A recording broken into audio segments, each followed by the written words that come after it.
Jujutsu Kaisen की मांगा का 236वां चैप्टर इंटरनेट को एक्सप्लोड कर चुका है। जी हाँ, एनीमे नहीं, उसका मांगा का चैप्टर एक्सप्लोड कर चुका है। मांगा अभी तक रिलीज हुई भी नहीं है।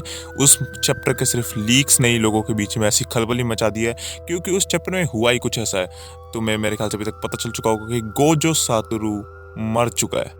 पिछले 15-20 चैप्टर से चल रहा है जुजुत्सु काइसन में Gojo Satoru versus the king of curses Sukuna के महायुद्ध में फाइनली हमें एक विनर मिल चुका है। और मेरे ख्याल से तुम्हें पता चल चुका होगा कि महारागा से उसने अपने इन्फिनिटी को ज्यूम करा या फिर थोड़ा सा उसके बारे में जानकारी ली, एंड सुकुना ने गोजो सातोरू को आधा काट दिया लिटरली। एंड हम ये भी नहीं कह सकते गोजो अब वापस रीबर्थ लेगा या फिर नहीं लेगा, क्योंकि देखो एक चीज़ मैं तुम्हें बताता हूँ। जब तोजी ने गोजो को मारा था तो गोजो वापस रीबर्थ कर चुका था, क्योंकि उसने अपनी रिवर्स कर्स टेक्निक का यूज़ करा था। एंड उसने कहा था कि अगर तुम मेरे हेड को टारगेट करते तो शायद मैं मर जाता। अब लोग यहाँ पे क्या अजम्पशन निकाल रहे हैं कि सुकुना ने भी पूरी बॉडी को टारगेट नहीं करा है। पर मुझे एक बात बताओ, क्या गोजो का कोई हिस्सा अलग हुआ था तोजी से लड़ते हुए? बिल्कुल नहीं। बट यहाँ सुकुना ने उसे आधे में काट दिया है। और मेरे ख्याल से अब गोजो को बहुत ज़्यादा एनर्जी ड्रेन करनी पड़ेगी अपने आप को वापस से हील करने के लिए रिवर्स कर्स टेक्निक से। चलो एक टाइम को मान लें कि उसने कुछ पावर अप करके अपने आप को हील कर भी दिया, बट हमें गोजो की आफ्टर लाइफ भी दिखा दी गई है, जो कि गेटो वगैरह से मिलता है। तो इसका मतलब क्या हुआ कि सुकुना क्या सच्ची में जीत चुका है गोजो से? क्योंकि गोजो ने कई बार अपनी आफ्टर लाइफ में ये भी मेंशन करा है कि सुकुना अपने फुल पोटेंशियल पे नहीं था, सुकुना ने अपना 100% नहीं लगाया। देखो हम कुछ भी अज्यूम यहाँ पे कर सकते हैं। अगर तुम गोजो के फैन हो तुम कह सकते हो कि 1v3 हो गया तो उसने महारागा और दूसरा शिनिगामी भी बुला लिया था। बट अब जब गोजो खुद कह रहा है कि सुकुना अपने 100% पे नहीं था, so we have to accept कि सबसे ज़्यादा स्ट्रॉन्गेस्ट कैरेक्टर जुजुत्सु काइसन में गोजो सातोरू नहीं है, वो है king of curses Ryomen Sukuna.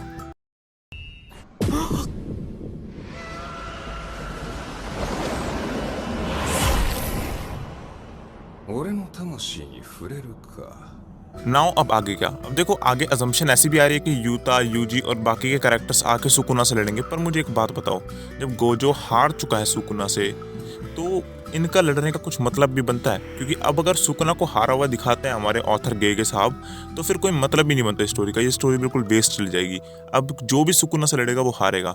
But हाँ, एक चीज़ हो सकती है, क्योंकि मांगा के आखिरी पैनल पे हमें एक लोटस दिखाया गया है, और लोटस अवेकनिंग को सिंबलाइज करता है जापानीज माइथोलॉजी में। यानी कि तुमने कभी कमल के फूल को खिलता हुआ देखा होगा, तो हाँ वो अवेकनिंग के बारे में बात करता है। एंड नाउ मेरी यहाँ पे एक बहुत तगड़ी प्रेडिक्शन आने वाली है। अब तुम याद रखना इस प्रेडिक्शन को, क्योंकि आने वाले चैप्टर में मे भी काफ़ी चांसेस है कि ऐसा भी हो सकता है। देखो मेरे ख्याल से गोजो सही में मर चुका है। गोजो अब वापस जुजुत्सु काइसन में नहीं आने वाला।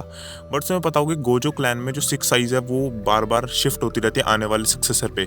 तो शायद वो अवेकनिंग किसी और के लिए है, या फिर वो अवेकनिंग यूजी इतादोरी को सिंबलाइज कर रही है। या तुम कह सकते हो कि गोजो का कोई सक्सेसर आने वाला है, या फिर कुछ ऐसी स्टोरी कनेक्ट होगी जिससे यूजी कुछ अवेकनिंग करने वाला है। वरना तुम सोच सकते हो कि कोई और 6 लिमिटलेस आने वाला है। नाउ इस वीडियो को थोड़ा छोटा ही रखते हैं, आने वाले चैप्टर्स में इसको ज़्यादा डिस्कस करेंगे, क्योंकि यहाँ पे हम लोग सिर्फ प्रेडिक्शन कर सकते हैं। एंड कहते हुए बुरा तो लग रहा है, but Ryomen Sukuna just smoked Gojo Satoru, and उसने बता दिया क्यों है वो strongest character in Jujutsu Kaisen. Well, अगर तुम्हें इतादोरी एक्सटर्मिनेशन आर्क देखनी है तो हाँ, यहाँ पहला एपिसोड पॉपअप हो रहा है, और कल नहीं तो परसों में एपिसोड 2 भी इसका आने वाला है। सो स्टे ट्यून्ड, सब्सक्राइब कर लेना।